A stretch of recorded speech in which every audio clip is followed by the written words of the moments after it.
महत्वाची बातमी, महायुतीच्या खातेवाटपाचा तिढा दिल्ली दरबारी सुटणार का असा प्रश्न आहे। फडणवीस, अजित पवार, एकनाथ शिंदे आज दिल्लीला जाण्याची शक्यता सूत्रांनी वर्तवली आहे। खातेवाटपाचा तिढा न सुटल्यानं दिल्लीत बैठक होण्याची शक्यता देखील आहे। फडणवीस, शिंदे, अजित पवारांची काल 1 तास बैठक झाल्याचीही सूत्रांची माहिती आहे। तर महायुतीच्या खातेवाटपाचा तिढा दिल्ली दरबारी सुटणार का हे पाहणं महत्त्वाचं असणार आहे।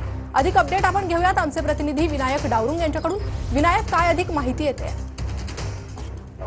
आपण जर पाहिलं तर मंत्रिमंडळ विस्तार जो आहे तो अजून होत नाही आणि त्याच अनुषंगानं सगळ्या चर्चा ज्या आहेत रंगताना पाहायला मिळतात। त्यातच राज्यातले प्रमुख पद जे आहेत ते मुख्यमंत्री आणि उपमुख्यमंत्री स्वीकारल्यानंतर हे तिन्ही प्रमुख नेते राज्यातले मुख्यमंत्री देवेंद्र फडणवीस हे दोन्ही उपमुख्यमंत्री आज दिल्लीला जाणार आहेत आणि वरिष्ठांची सदिच्छा भेट जी आहे ती घेणार आहेत। प्रोटोकॉलनुसार राज्यातलं पद स्वीकारल्यानंतर दिल्लीमध्ये जे आहे ते जाण्याची परंपरा आहे। त्याचनुसार मोदी आणि अमित शहा यांची सदिच्छा भेट जी आहे ते तीन प्रमुख नेते राज्यातले घेत आहेत। यावेळी राज्यातला रखडलेला मंत्रिमंडळ विस्तार जो आहे त्यावरती काही चर्चा होते का हे बघावं लागेल, कारण अजूनही आपण जर पाहिलं तर 5 ते 6 दिवस उलटून गेलेले आहे शपथविधीला, परंतु मंत्रिमंडळ विस्तार जो आहे तो झालेला नाहीये।